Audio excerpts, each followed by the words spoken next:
بالله من الشيطان الرجيم. بسم الله الرحمن الرحيم. بسم الله الرحمن الرحيم. واكتب لنا في هذه الدنيا حسنة وفي الآخرة إنا هدنا إليك. قال عذابي أصيب به من أشاء ورحمتي وسعت كل شيء فسأكتبها للذين يتقون ويؤتون الزكاة والذين هم بآياتنا يؤمنون. الذين يتبعون الرسول النبي الأمي الذي يجدونه مكتوبا عندهم في التوراة والإنجيل يأمرهم بالمعروف وينهاهم عن المنكر ويحل لهم الطيبات ويحرم عليهم الخبائث ويضع عنهم إصرهم والأغلال التي كانت عليهم.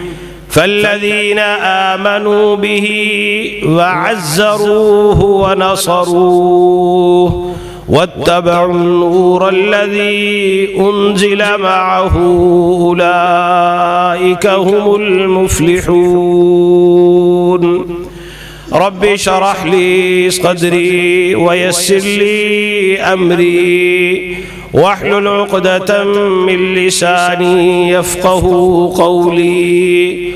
اللهم انفعنا بما علمتنا وعلمنا ما ينفعنا وزدنا علما.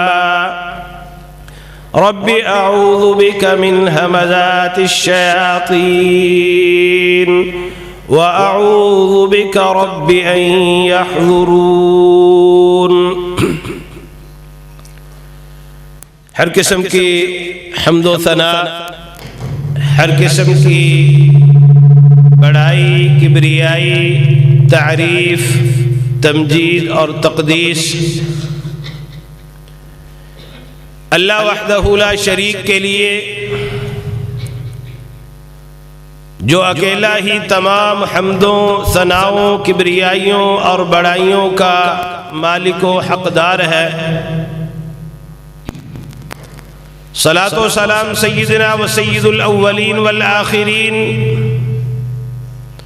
امام المتقین، شفیع المذنبین، صاحب لواء الحمد، خاتم النبیین، جناب محمد الرسول اللہ صلی اللہ علیہ وسلم کی ذات گرامی پر مختصر حمد و ثنا اور درود و سلام کے بعد، حضرات ذی وقار، جب اللہ رب العزت والجلال نے امام الانبیاء سیدنا محمد الرسول اللہ صلی اللہ علیہ وسلم کو اس دنیا میں بطور نبی مبعوث فرمایا، آپ صلی اللہ علیہ وسلم کو خلعت نبوت پہنائی، جس ماحول اور معاشرے کے اندر آپ صلی اللہ علیہ وسلم نے اپنی تبلیغ کا آغاز کیا، بنیادی طور پر اس وقت اس ماحول کے اندر 4 طرح کے گروہ موجود تھے۔ پہلا گروہ یہودیوں کا گروہ تھا،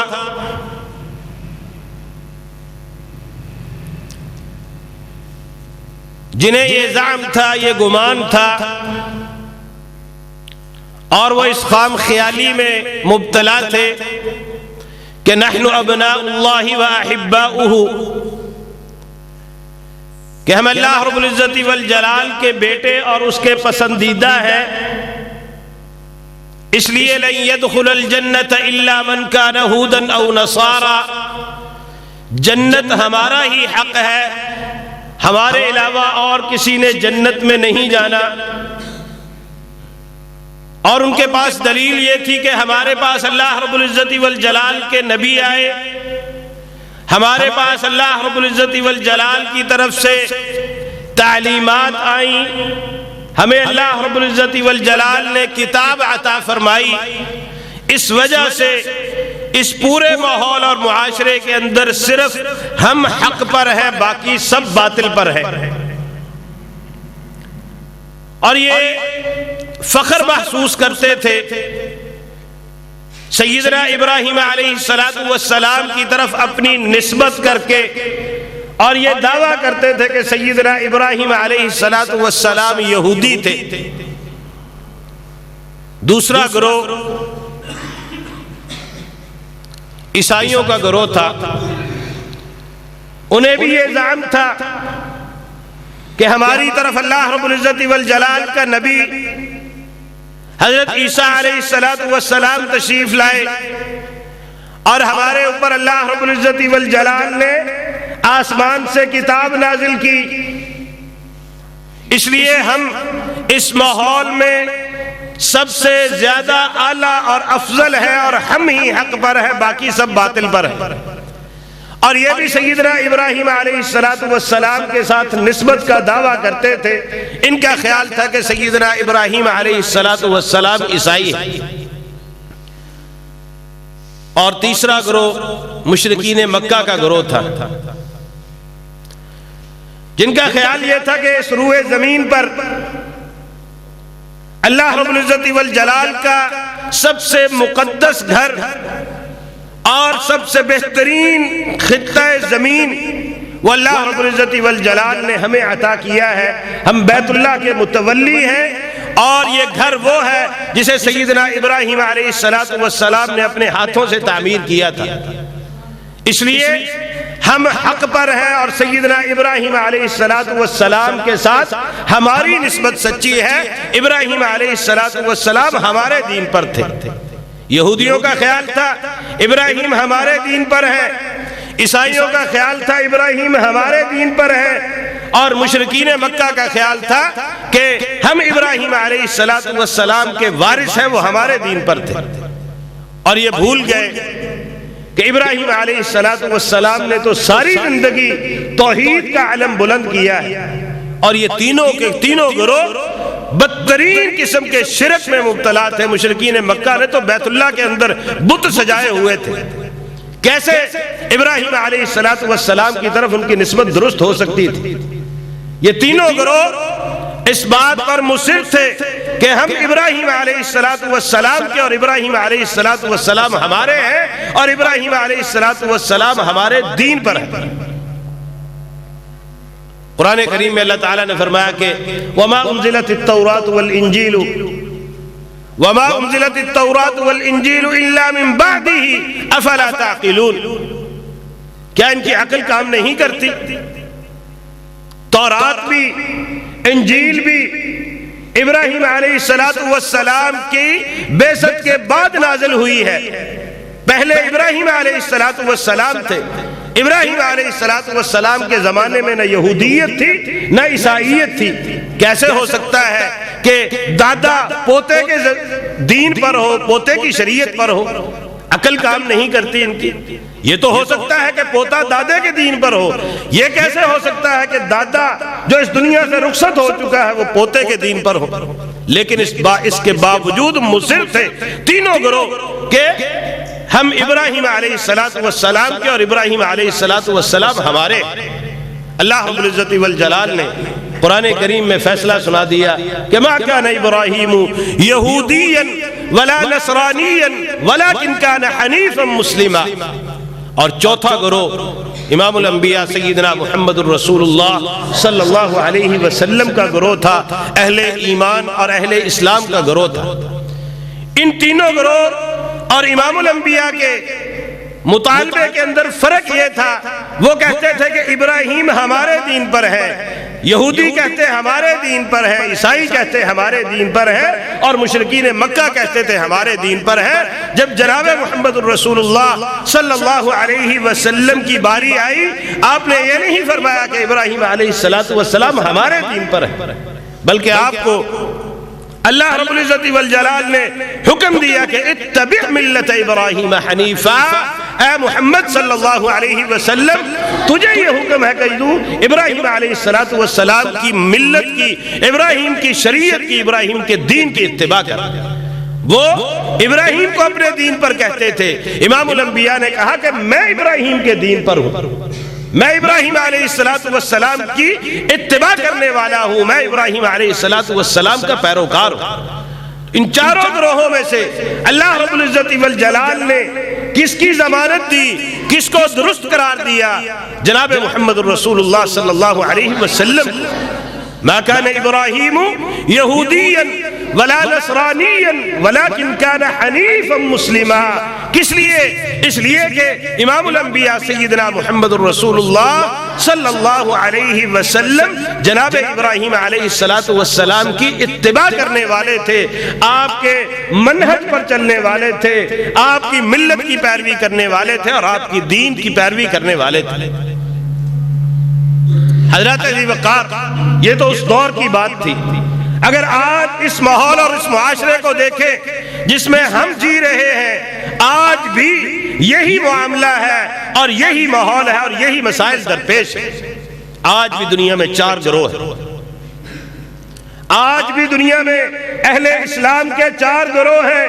کوئی حنبلیت کا دعویٰ کرتا ہے، کوئی شافعیت کا دعویٰ کرتا ہے، کوئی حنفیت کا دعویٰ کرتا ہے، اور کوئی مالکیت کا دعویٰ کرتا ہے۔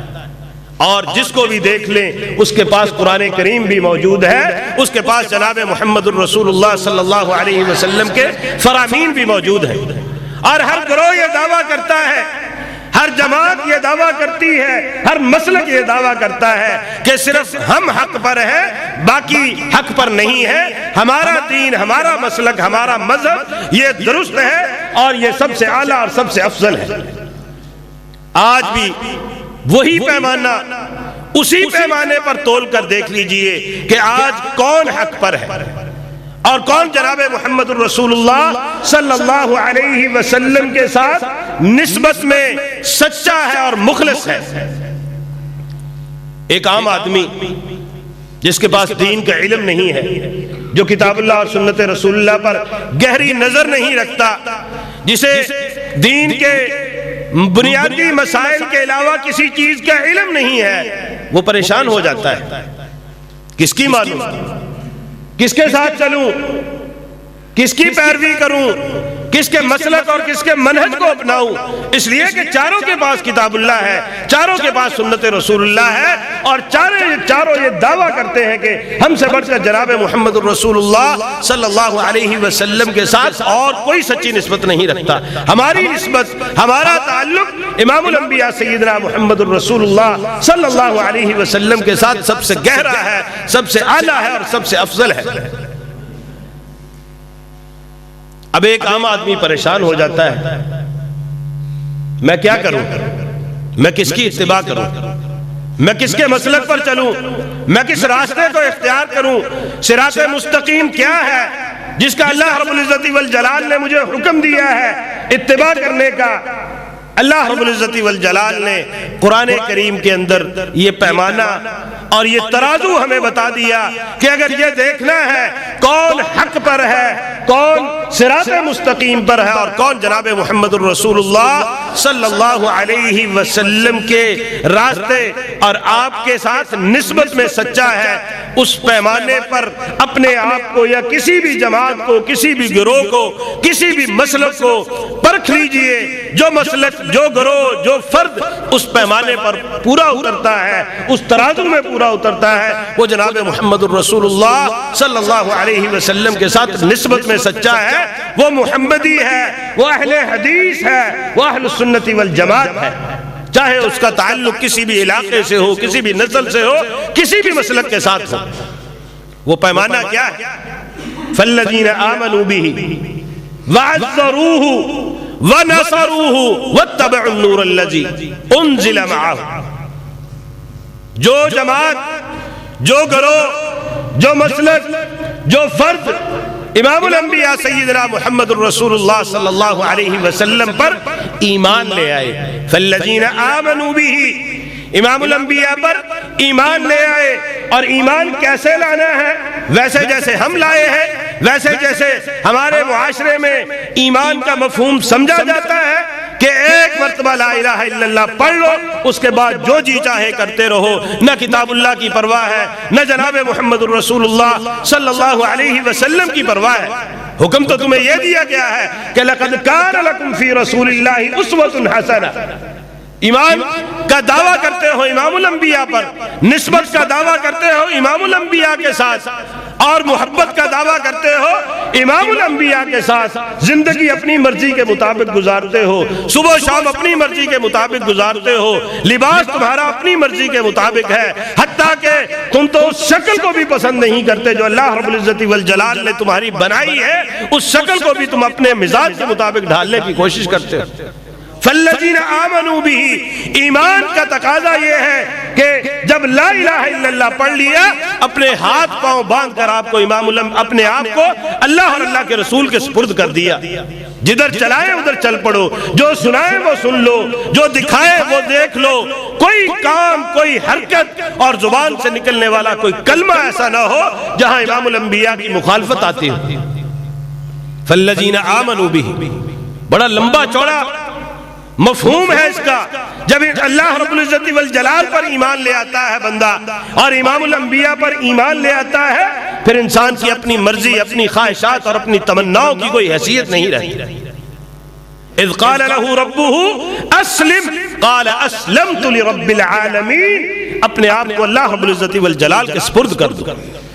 تیرا اٹھنا بیٹھنا، تیرا لباس، تیری شکل و صورت، تیری تجارت، تیرے رسم و رواج، تیرے خاندانی معاملات، تیرے قومی معاملات، تیرے بین الاقوامی معاملات، جب تک اس نہج پر نہیں ہوں گے جو امام الانبیاء سیدنا محمد الرسول اللہ صلی اللہ علیہ وسلم دے کر گئے ہیں، اس وقت تک تو مومن نہیں کہلوا سکتا، اس وقت تو صاحب ایمان نہیں کہلوا سکتا، اس وقت تک تو فالذین آمنوا میں اس گروہ کے اندر شامل نہیں ہو سکتا۔ ایمان کا تقاضا یہ ہے کہ اپنی پوری کی پوری زندگی، بچپن سے لے کر زندگی کے آخری سانس تک اور صبح سے لے کر شام تک امام الانبیاء سیدنا محمد الرسول اللہ صلی اللہ علیہ وسلم کی اتباع میں گزاری جائے۔ جو شخص اس حالت میں اور اس کیفیت میں ایمان لاتا ہے، وہ امام الانبیاء سیدنا محمد الرسول اللہ صلی اللہ علیہ وسلم کی نبوت اور رسالت پر یقین رکھنے والا مانا جائے گا۔ اور جو اپنی مرضی کی زندگی گزار رہا ہے، رسم و رواج کا شکار ہے، تجارت اس کی کتاب اللہ اور سنت رسول اللہ سے ہٹ کر ہے، تعلقات میں اللہ رب العزت والجلال نے جناب محمد الرسول اللہ صلی اللہ علیہ وسلم نے جو پیمانہ دیا ہے اس کی کوئی پرواہ نہیں کرتا، الحب للہ والبغض فی اللہ کی پرواہ نہیں کرتا، اپنے ذاتی مفادات کو دیکھتا ہے، اپنی برادری کو دیکھتا ہے، اپنے خاندان کو دیکھتا ہے، لا الہ الا اللہ کی اس کے سامنے کوئی حیثیت نہیں ہے۔ اس کا مطلب یہ ہے کہ وہ محمد الرسول اللہ صلی اللہ علیہ وسلم پر ایمان نہیں لایا۔ بیٹا آواز تھوڑی سی پست رکھیں، صلی اللہ علیہ وسلم کہے لیکن آواز اپنی ذات تک رہے۔ تو جو شخص امام الانبیاء پر ایمان کا دعویٰ کرتا ہے، امام الانبیاء کی نبوت اور رسالت کو تسلیم کرنے کا دعویٰ کرتا ہے، آپ کے ساتھ نسبت کا دعویٰ کرتا ہے، اسے چاہیے کہ اپنے آپ کو امام الانبیاء کے سپرد کر دے، ایک ایک حرکت، ایک ایک قدم اور زبان سے نکلنے والا ایک ایک کلمہ امام الانبیاء کے اسوہ حسنہ کے مطابق کرے، پھر فالذین آمنوا بھی میں شامل ہوگا، پھر اہل ایمان میں شامل ہوگا، پھر مومنین میں شامل ہوگا۔ وَعَزَّرُوهُ، اور دوسرا کام امام الانبیاء سیدنا محمد الرسول اللہ صلی اللہ علیہ وسلم کی تعظیم، آپ کی توقیر، آپ کی عزت، آپ کا وقار، آپ کی حرمت، اس کی پاسداری کرنی ہوگی۔ اور تعظیم اور توقیر انسان تب ہی کسی کی کرتا ہے جب انسان کو اس کا تعارف ہو، تو پتہ ہو یہ کون ہے، اس کا منصب کیا ہے، اس کا مقام و مرتبہ کیا ہے، اور اس کی حیثیت کیا ہے۔ یہ کیسے معلوم ہوگا کہ اس کا مقام و مرتبہ کیا ہے، اس کی حیثیت کیا ہے؟ جب ہم اس کے ساتھ تعارف کریں گے۔ ہم امام الانبیاء سیدنا محمد الرسول اللہ صلی اللہ علیہ وسلم کی حرمت، آپ کی تعظیم اور توقیر کے دعوے کرتے ہیں، لیکن اگر یہ پوچھ لیا جائے کہ آپ میں سے کتنے لوگ ایسے ہیں جنہوں نے سیرت کی کوئی ایک کتاب شروع سے لے کر آخر تک پڑھی ہو اور انہیں پتا ہو کہ اس کتاب کے اندر کیا ہے، کیسے تعظیم کر سکتے ہیں، کیسے آپ صلی اللہ علیہ وسلم کی عزت کر سکتے ہیں، کیسے آپ کی حرمت پر کٹ مرنے کا دعویٰ کر سکتے ہیں؟ آپ کو تو پتہ ہی نہیں ہے کہ امام الانبیاء سیدنا محمد الرسول اللہ صلی اللہ علیہ وسلم ہے کون، آپ کا تعارف کیا ہے، آپ کا مقام و مرتبہ کیا ہے۔ ساری زندگی گزر جاتی ہے، دنیا جہاں کی ڈگریاں اکٹھی کر لیتے ہیں، ہونا تو یہ چاہیے، ہم تو مسلمان ہیں، ہمیں تو حکم ہے کہ امام الانبیاء کو پہچانے۔ اللہ رب العزت والجلال نے تو ان لوگوں کی گواہی دی ہے جو آپ پر ایمان نہیں لائے کہ یعرفونہ کما یعرفون ابناءہم، وہ امام الانبیاء کی آمد سے پہلے انہیں ایسے پہچانتے تھے جیسے اپنی اولادوں کو پہچانتے ہیں۔ امام الانبیاء کے مزاج کا پتہ تھا، امام الانبیاء کی ساری زندگی کے بارے میں انہیں علم تھا۔ یہاں تو کسی سے امام الانبیاء کے والدین کا نام پوچھ لیا جائے، امہات المومنین کا نام پوچھ لیا جائے، اولاد کا نام پوچھ لیا جائے، کسی کو کچھ نہیں پتا ہوتا۔ بس نعرے جتنے مرضی لگوا لو، دعوے جتنے مرضی کروا لو کہ ہم امام الانبیاء سیدنا محمد الرسول اللہ صلی اللہ علیہ وسلم کے ساتھ محبت کرتے ہیں، آپ کی تعظیم اور توقیر کرتے ہیں۔ تعظیم کے لیے پہلے تعارف ضروری ہے، امام الانبیاء کی سیرت پڑھنے کی ضرورت ہے، امام الانبیاء کو جاننے کی ضرورت ہے، یہ دوسرا پیمانہ ہے۔ فالذین آمنوا بہ، آپ پر ایمان، وعزروہ، اور امام الانبیاء سیدنا محمد الرسول اللہ صلی اللہ علیہ وسلم کی تعظیم اور توقیر، ونصروہ، اور تیسرا کام امام الانبیاء سیدنا محمد الرسول اللہ صلی اللہ علیہ وسلم کی، آپ پر اترنے والی شریعت کی، آپ پر اترنے والی کتاب کی، آپ پر اترنے والے دین کی مدد کرنا۔ جہاں دین کو مدد کی ضرورت پڑے، اخلاقی مدد کی ضرورت پڑے، مالی مدد کی ضرورت پڑے، افرادی مدد کی ضرورت پڑے، ہر مسلمان پر واجب ہے کہ اپنا تن من دھن قربان کر دے اور امام الانبیاء سیدنا محمد الرسول اللہ صلی اللہ علیہ وسلم کے دین پر، آپ پر اترنے والی وحی پر، آپ پر اترنے والی شریعت پر کوئی آنچ نہ آنے دے۔ ان تنصروا اللہ ینصرکم، اگر اللہ رب العزت والجلال کے دین کی مدد کرو گے پھر اللہ رب العزت والجلال سے مدد کی امید رکھنا۔ اللہ تعالیٰ کے دین کی بات آتی ہے تو تم کان لپیٹ کر گزر جاتے ہو کہ اللہ جانے اور اس کا دین جانے۔ امام الانبیاء کی شریعت کی بات آتی ہے، ہمیں غیرت نہیں آتی، ہمیں کوئی پرواہ نہیں ہوتی، اور جب ہمارے ذاتی معاملات کی بات آتی ہے تو پھر ہماری غیرت جاگ اٹھتی ہے، پھر ہم اپنا سب کچھ قربان کر دیتے ہیں، گھر بار تک بیچ دیتے ہیں، اپنے آپ کو بھی بیچنا پڑے تو پرواہ نہیں کرتے۔ میری برادری پر، میری اولاد پر، میرے خاندان پر، میرے گھرانے پر کوئی حرف نہیں آنا چاہیے۔ آج انہیں میری ضرورت پڑی ہے، میں انہیں بتاؤں گا کہ میں ان کے ساتھ کھڑا ہوں۔ کبھی سوچا ہے کہ دین کو میری ضرورت ہے، امام الانبیاء پر اترنے والی شریعت کو میری ضرورت ہے، اسلام اور مسلمانوں کو میری ضرورت ہے، اس کے لیے میں نے کیا کیا ہے اور کیا کرنا ہے، میرے فرائض کیا ہے، اس کے بارے میں کبھی نہیں سوچا۔ وَنَصَرُوهُ، اگر امام الانبیاء کے ساتھ نسبت کے دعوے میں سچا بننا چاہتے ہو، آپ کے محبوب بننا چاہتے ہو، آپ سے محبت کے دعویٰ میں سچے ہونا چاہتے ہو، تو پھر امام الانبیاء پر اترنے والی شریعت کی مدد کرنی ہوگی یا اس کی تائید کرنی ہوگی۔ جہاں بھی دین کو ضرورت پڑے کسی بھی طرح سے آپ کو ہر لمحہ وہاں حاضر ہونا ہوگا۔ اور آخر میں فرمایا کہ وَاتَّبَعُ النُّورَ الَّذِي أُنزِلَ مَعَهُ، وَاتَّبَعُ النُّورَ الَّذِي أُنزِلَ مَعَهُ، امام الانبیاء پر جو وحی اتری ہے، نور قرآن اترا ہے، اس کی اتباع کرنی ہے، اس کے مطابق زندگی گزارنی ہے۔ کتنے لوگ ایسے ہیں، کتنے لوگ ایسے ہیں جن کی زندگی میں کتنی ہی پریشانیاں آئی ہو اور انہوں نے ایک پریشانی کا حل کتاب اللہ اور سنت رسول اللہ سے نکالا. کتنے لوگ ایسے ہیں؟ کوئی پریشانی، کوئی مقدمہ، کوئی لڑائی، کوئی جھگڑا، دنیا بھر کی عدالتوں کے دروازے کھٹکھٹاتے ہیں. کبھی سیشن کورٹ میں جاؤ، وہاں سے فیصلہ حق میں نہیں ہوا تو ہائی کورٹ میں چلے جاؤ، وہاں سے فیصلہ حق میں نہیں ہوا سپریم کورٹ میں چلے جاؤ. کبھی کسی نے سوچا ہے کہ میں اللہ اور اللہ کے رسول سے پوچھ لوں یہ کیا کہتے ہیں، قرآن مجھے کیا کہتا ہے، اللہ کے نبی پر جو وحی اتری ہے وہ اس معاملے میں میری کیا رہنمائی کرتی ہے.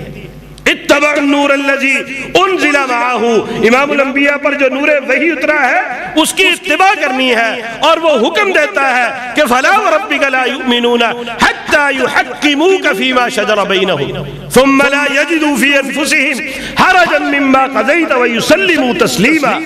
ہم سمجھتے ہیں کہ شاید اتباع نور وحی یہی ہے، امام الانبیاء کی اتباع یہی ہے، قرآن کی اتباع یہی ہے کہ مسجد میں آ کر 5 وقت کی نماز ادا کر لو، دین کے معاملات جو ہیں وہ کتاب اللہ کے مطابق کر لو، باقی معاملات میں اپنی مرضی چلاتے رہو. مسلمان کا صبح و شام، مسلمان کی زندگی کا ہر لمحہ عبادت ہوتا ہے. اور تو اور وہ قضائے حاجت کے لیے واش روم میں جاتا ہے، دعا پڑھ کر جائے اور باہر نکلتے وقت دعا پڑھ لے، اللہ رب العزت والجلال اس پر بھی اسے اجر عطا کر دیتا ہے، اسے بھی عبادت بنا دیتا ہے. مومن کی ساری زندگی عبادت ہے، اور عبادت اپنی مرضی سے نہیں ہوتی. عبادت کے لیے اللہ رب العزت والجلال سے پوچھنا پڑتا ہے. امام الانبیاء سیدنا محمد رسول اللہ صلی اللہ علیہ وسلم کی اتباع کرنی پڑتی ہے. فلا وربک لا یؤمنون حتی یحکموک فیما شجر بینہم. معاملہ چھوٹا ہو، گھریلو معاملہ ہو، خاندانی معاملہ ہو، زمینوں کے جھگڑے ہو، ہر جگہ امام الانبیاء سیدنا محمد رسول اللہ صلی اللہ علیہ وسلم کو اور قرآن کو فالو کرنا ہوگا کہ قرآن کیا کہتا ہے، اللہ کا رسول کیا کہتا ہے، امام الانبیاء کے فرامین کیا کہتے ہیں، پھر اتباع ہوگی. اور اگر نور وحی نہیں ہے، اگر قرآن کا کوئی حصہ آپ کے پاس نہیں ہے، اگر قرآن کا آپ کو پتہ ہی نہیں ہے کہ قرآن ہم سے کیا مطالبہ کرتا ہے، تو پھر اتباع کیا کریں گے؟ کتنے لوگ ایسے ہیں جنہوں نے قرآن کریم کا ترجمہ پڑھا ہو، بی اے کر لیتے ہیں، ایم اے کر لیتے ہیں، پی ایچ ڈی کی ڈگری اکٹھی کر لیتے ہیں، دنیا جہاں کی ڈگریاں اکٹھی کر لیتے ہیں، ساری زندگی گزر جاتی ہے اور قرآن کریم تو چھوڑے اس نماز کا ترجمہ ہمیں نہیں آتا جس میں ہم دن میں 5 مرتبہ ہم یہ دعویٰ کر کے کھڑے ہوتے ہیں کہ اللہ رب العزت والجلال کے ساتھ محو کلام ہو رہے ہیں، اللہ تعالیٰ کے ساتھ گفتگو کر رہے ہیں. الحمدللہ رب العالمین الرحمن الرحیم مالک یوم الدین. بندہ ایک جملہ بولتا ہے، اللہ رب العزت والجلال آگے سے جواب دیتا ہے. دوسرا بولتا ہے، اللہ رب العزت والجلال جواب دیتا ہے. اللہ تعالیٰ کے ساتھ محو کلام ہوتا ہے بندہ، اور بندے کو پتہ ہی نہیں کہ میں کیا رہا ہوں. کیا وہ عبادت کرتا ہے؟ کیا وہ نور وحی کی اتباع کرتا ہے؟ کیا وہ امام الانبیاء کی اتباع کا دعویٰ کرتا ہے؟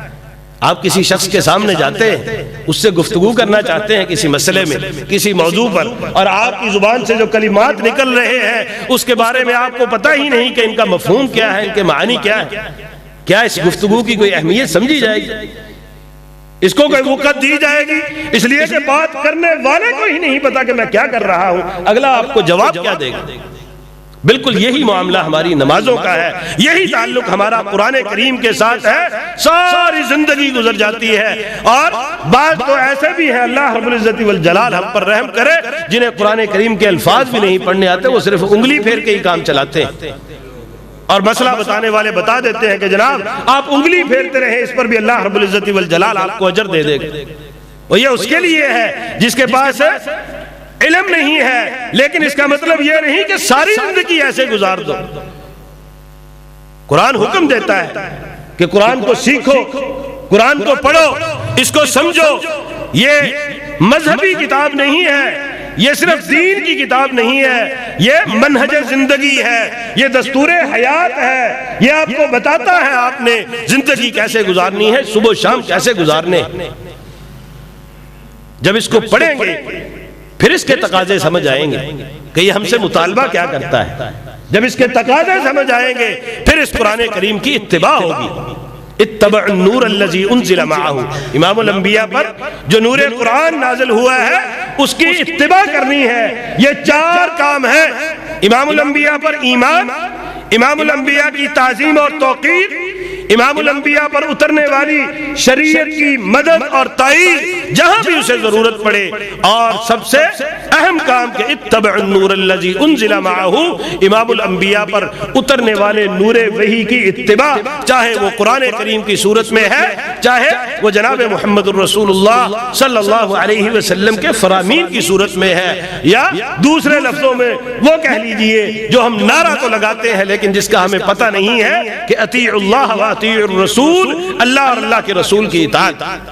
کوئی بریلوی مسلک سے تعلق رکھتا ہو، کوئی دیوبندی ہو، کوئی مالکی ہو، کوئی حنبلی ہو، کوئی شافعی ہو، کوئی حنفی ہو، کسی بھی مسلک سے تعلق رکھتا ہو، جو جماعت، جو گروہ، جو شخص یہ 4 کام کر لے وہ قرآن کریم اسے سند دے رہا ہے، اولئک هم المفلحون۔ یہ لوگ امام الانبیاء کے ساتھ محبت کے دعوے میں سچے ہیں، یہ لوگ امام الانبیاء کے ساتھ نسبت کے دعوے میں سچے ہیں، ان کو حق ہے کہ یہ محمدی کہلوائے، ان کو حق ہے یہ اہل السنت والجماعت کہلوائے، ان کو حق ہے یہ اہل حدیث کہلوائے، ان کو حق ہے کہ یہ امید رکھیں کہ کل قیامت کے دن حوض کوثر پر جناب محمد الرسول اللہ صلی اللہ علیہ وسلم کے ہاتھوں جام کوثر نصیب ہوگا۔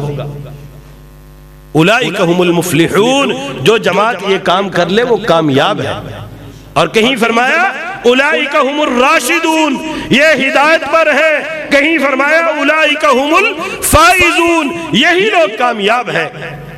اب اپنی زندگیوں کا جائزہ لیجئے، ہم میں سے کتنے لوگ ایسے ہیں، کتنے لوگ ایسے ہیں جو اس پیمانے، اس ترازو کے پہلے جز کو ہی لیے ہوئے ہیں امام الانبیاء پر، جیسے ایمان لانے کا حق ہے ویسے ایمان لائے۔ ہم نے تو ایمان بھی اپنی مرضی کا بنایا ہوا، ہم نے تو دین بھی اپنی مرضی کا بنایا ہوا، حالانکہ حکم یہ ہے کہ فَإِنْ آمَنُوا بِمِثْلِ مَا آمَنْتُمْ بِهِ فَقَدْ اهْتَدَوْا۔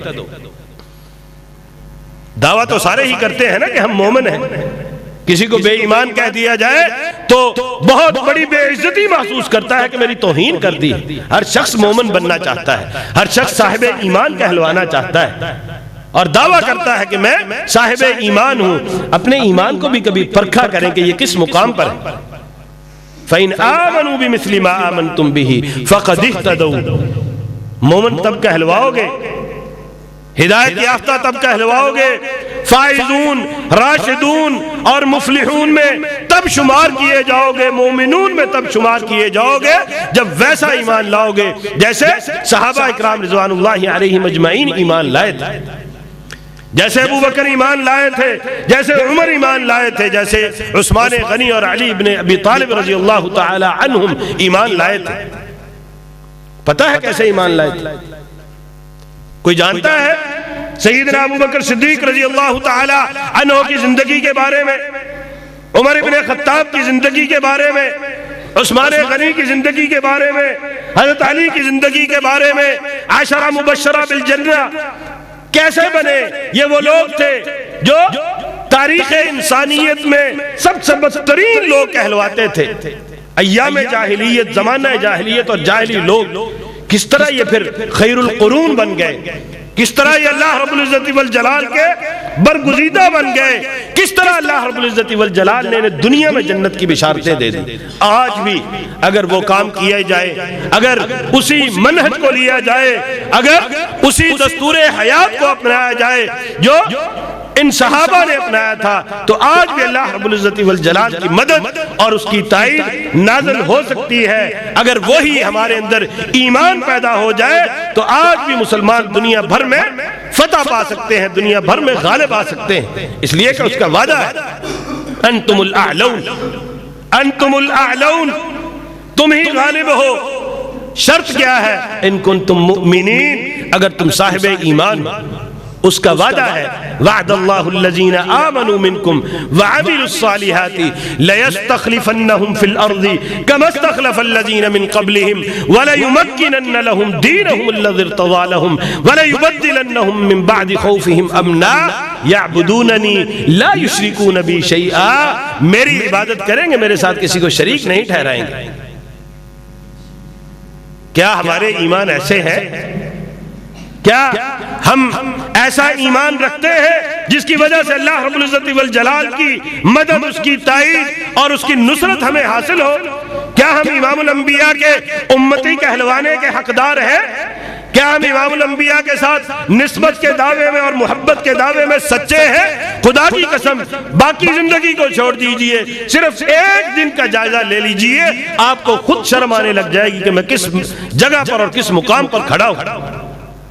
میرے بھائیوں، اللہ رب العزت والجلال نے شاید ہمارے جیسوں کو ہی حکم دیا ہے کہ یا ایھا الذین آمنوا آمنوا باللہ ورسولہ، اے ایمان والو اللہ پر ایمان لے آؤ، اپنے ایمان کو بہتر کر لو، اللہ رب العزت والجلال کے ساتھ اپنے تعلق کو بہتر کر لو، امام الانبیاء کے ساتھ اپنے تعلق کو بہتر کر لو، قرآن کریم کے ساتھ اپنے تعلق کو بہتر کر لو، اور اللہ رب العزت والجلال کے گھروں کے ساتھ اپنے تعلق کو بہتر کر لو۔ توبوا الی اللہ توبۃ نصوحا، سچی توبہ کر لو، اور ادخلوا فی السلم کافہ، پورے کے پورے اسلام کے اندر داخل ہو جاؤ، پھر اللہ رب العزت والجلال کے بندے بنو گے، پھر امام الانبیاء کے مطیع بنو گے، امام الانبیاء کی اتباع کرنے والے کہلواؤ گے، پھر محبتوں اور نسبتوں کے دعوے میں سچے کہلواؤ گے۔ اور اگر یہ کام نہ کیے اور صرف نعرے بلند کرتے رہے، صرف دعوے کرتے رہے، تو پھر کل قیامت کے دن امام الانبیاء سیدنا محمد الرسول اللہ صلی اللہ علیہ وسلم کے زبان اقدس سے کہیں یہ الفاظ نہ سننے پڑ جائیں کہ سحقن سحقن، مجھ سے دور ہو جائے دور ہو جائے، اور کہیں اللہ رب العزت والجلال کے دربار میں شرمندہ نہ ہونا پڑے۔ اللہ رب العزت والجلال کا شکر ادا کیا کریں کہ آپ کے پاس خالص دین ہے، وہ دین جو امام الانبیاء آپ کو دے کر گئے ہیں، آپ کے پاس خالص منہج زندگی ہے، آپ کے پاس کتاب اللہ اور سنت رسول اللہ ہے۔ اگر کمی ہے کسی چیز کی تو وہ صرف عمل کی کمی ہے، اگر کمی ہے کسی چیز کی تو وہ نیت کے اخلاص کی کمی ہے۔ میرے بھائیوں، عملی طور پر ثابت کیجئے کہ آپ واقعی امام الانبیاء کے ساتھ تعلق رکھتے ہیں، آپ واقعی امام الانبیاء کے امتی ہیں، آپ واقعی محمدی ہیں۔ دیکھنے والا آپ کی شکل و صورت دیکھ کر پہچان جائے کہ واقعی اس کا امام الانبیاء کے ساتھ تعلق ہے، اس کا کتاب اللہ کے ساتھ تعلق ہے، وگرنہ کل قیامت کے دن اعمالهم كسراب بقيعة يحسبه الظمآن ماء حتى اذا جاءه لم يجده شيئا۔ بندہ سوچے گا میں نے بڑا کچھ کیا، بڑی نمازیں پڑھی ہیں، بڑے صدقات و خیرات کیے ہیں، بڑے حج کیے ہیں، بڑی زکاتیں ادا کی ہیں، لیکن جب اللہ رب العزت والجلال کے دربار میں مزدوری لینے کے لیے جائے گا، صلہ لینے کے لیے جائے گا، اور انعام لینے کے لیے جائے گا، اعمالهم كسراب بقيعة فجعلناه هباء منثورا، پھونک سے اڑا دیا جائے گا۔ ان اعمال کا کوئی وزن نہیں ہوگا، کوئی قیمت نہیں ہوگی۔ اپنے اعمال کے اندر وزن پیدا کرنے کے لیے اور ان کا مول لینے کے لیے، اللہ رب العزت والجلال کے دربار سے ان کا اجر پانے کے لیے اپنے آپ کو کتاب اللہ اور سنت رسول اللہ کے مطابق ڈھالنے کی کوشش کیجئے، اور اس پیمانے اور اس ترازو کے اوپر اپنی زندگی کو اور اپنے ایمان کو پرکھتے رہا کریں۔ اللہ رب العزت والجلال سے دعا ہے کہ اللہ تعالی ہمیں عملی طور پر اہل حدیث بننے کی توفیق عطا فرمائے، عملی طور پر محمدی بننے کی توفیق عطا فرمائے۔ اقول قولی ھذا واستغفر اللہ لی ولکم ولسائر المسلمین من کل ذنب انہ هو الغفور الرحیم۔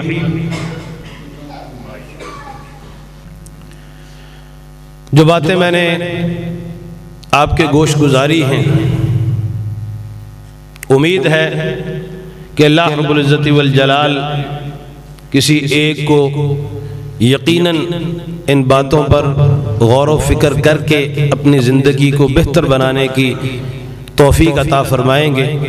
دعا ہے کہ اللہ تعالی ہم سب کو یہ توفیق عطا فرمائے، اور یہی کسی خطبے کی، کسی درس کی اور کسی جلسے کی کامیابی ہوتی ہے۔ ہم تو یہ سمجھتے ہیں نا کہ جہاں مجمع بہت بڑا ہو، جہاں نعرے شارے خوب لگیں اور خوب انتظامات ہوں، وہ جلسہ بڑا کامیاب، وہ خطبہ وہ درس بڑا کامیاب ہوتا ہے۔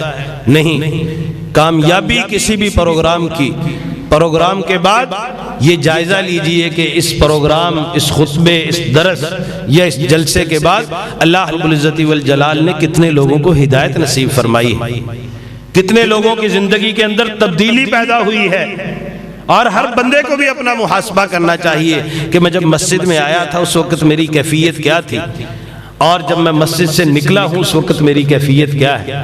اگر جیسے آئے تھے ویسے ہی چلے گئے تو پھر اس عبادت کا، اس بیٹھنے کا اور یہ وقت لگانے کا کوئی فائدہ نہیں ہے۔ اور اگر انسان کے اندر تھوڑی سی بھی تبدیلی آ جائے تو سمجھ لے کہ اللہ رب العزت والجلال نے مجھ پر کرم فرمایا ہے۔ اور اگر انسان ہر جمعے یہ کوشش کر لے کہ میں نے ایک بات سیکھنی ہے اور اپنے اندر ایک تبدیلی پیدا کرنی ہے، ایک گناہ کو چھوڑنا ہے، تو دیکھیں زندگی کتنی طویل ہوتی ہے۔ انسان زندگی کے آخری لمحات میں ہی صحیح 60-70 سال کی عمر میں ہی انسان کے پاس علم کا ذخیرہ ہونا چاہیے۔ انسان کو کتاب اللہ اور سنت رسول اللہ کے مطابق علم ہونا چاہیے کہ میں نے زندگی کیسے گزارنی ہے۔ لیکن ہم میں سے اکثریت وہ ہے جو خطبہ جمعہ کو یا ان دروس کو صرف عبادت سمجھتے ہیں۔ یہ عبادت بھی ہے اور اس کے ساتھ یہ تعلیم کا ذریعہ بھی ہے، یہاں آ کر کچھ سیکھا کریں۔ ہمارے ہاں یہی کچھ ہوتا ہے۔ اگر خطیب صاحب نے اس خطبہ میں ایک موضوع بیان کیا ہے، اس کا آدھا حصہ باقی ہے، اگلے جمعے وہ کوئی دوسرا موضوع بیان کرنا شروع کر دے، شاید ہی کوئی بندہ ملے جو انہیں یہ توجہ دلائے کہ حضرت پچھلا بھی باقی ہے، آپ نے نیا شروع کر دیا۔ اس لیے کہ ہماری تو اس طرف توجہ ہی نہیں ہوتی، ہم تو سمجھتے ہیں کہ آ کر بیٹھنا اور بیٹھ کر چلے جانا ہے۔ اس لیے میرے بھائیوں، اگر اللہ رب العزت والجلال توفیق دے تو ہم میں سے ہر شخص کو اپنی زندگی کا جائزہ لینا چاہیے، اپنے صبح و شام کو پرکھنا چاہیے کہ ہم کس حد تک کتاب اللہ اور سنت رسول اللہ کے مطابق زندگی گزار رہے ہیں، اور ہمیں کتنی جد و جہد اور کتنی کوشش کی ضرورت ہے۔ اگر ہم اپنا جائزہ لیتے رہیں گے اور یہ احساس پیدا کرتے رہیں گے کہ اللہ رب العزت والجلال ہمارا مراقبہ کر رہا ہے، اور کل قیامت کے دن اللہ رب العزت والجلال کو ہم نے ایک ایک لمحے کا حساب دینا ہے، خدا کی قسم دنوں میں نہیں بلکہ گھنٹوں میں انسان کے زندگی کے اندر تبدیلی پیدا ہو جاتی ہے۔ کوئی بھی انسان کوئی حرکت کرنے لگتا ہے نا، اس سے پہلے یہ سوچ لے کہ میں نے اللہ کو اس کا حساب دینا ہے، اس سے پہلے ایک لمحہ یہ غور و فکر کر لے کہ میں کرنے کیا لگا ہوں، کیا جو کچھ کرنے لگا ہوں میری شخصیت، میرے وقار کے منافی تو نہیں۔ تو انسان کبھی کوئی غلط کام نہیں کرتا، پھر صرف وہ کام کرتا ہے جو اللہ رب العزت والجلال کو پسند ہو، اور ایک مسلمان اور ایک مومن کی شخصیت اور اس کے وقار کے مطابق ہو۔ اگر انسان اس طرح اپنا جائزہ لیتا رہے تو پھر اللہ رب العزت والجلال نے ہمارے ساتھ جو وعدے کیے ہیں قرآن کریم کے اندر، اللہ رب العزت والجلال ان وعدوں کو سچا کر دکھاتا ہے۔ وَمَنْ أَوْفَى بِعَهْدِهِ مِنَ اللَّهِ فَاسْتَبْشِرُوا بِبَيْعِكُمُ الَّذِي بَايَعْتُمْ بِهِ۔ لیکن جب ہم اللہ رب العزت والجلال کے ساتھ کیے گئے وعدے کی پاسداری نہیں کرتے، ہم اللہ تعالیٰ کو اپنا رب نہیں مانتے، ہم اللہ رب العزت والجلال کی اطاعت نہیں کرتے، ہم امام الانبیاء کی اتباع نہیں کرتے، پھر ہمیں کوئی حق نہیں پہنچتا کہ اللہ رب العزت والجلال کی مدد اور اس کی نصرت اور اس کی تائید کا انتظار کریں۔ آج امت مسلمہ مجموعی طور پر اسی بیماری کا شکار ہے، کرتے کچھ نہیں ہیں اور اللہ رب العزت والجلال سے امیدیں رکھتے ہیں کہ اللہ تعالی ہماری مدد کرے۔ کون سا دنیا کا خطہ ایسا ہے جہاں مسلمان مجبور، مظلوم اور مقہور نہیں ہے؟ لیکن کوئی اس کے اسباب پر غور نہیں کرتا۔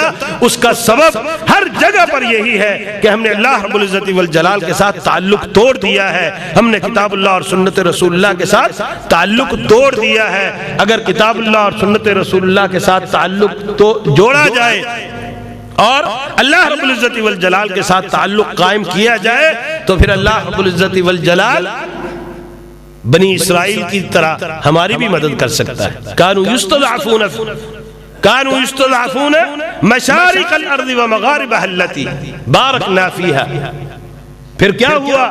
اس دور کا فرعون جو اپنے آپ کو ربکم الاعلی کا نعرہ لگاتا تھا، اللہ رب العزت والجلال نے اسے غرق کر دیا، اور ان مسکینوں کو جن کو اللہ تعالیٰ مسکین کہہ رہا ہے، کمزور کہہ رہا ہے، اللہ رب العزت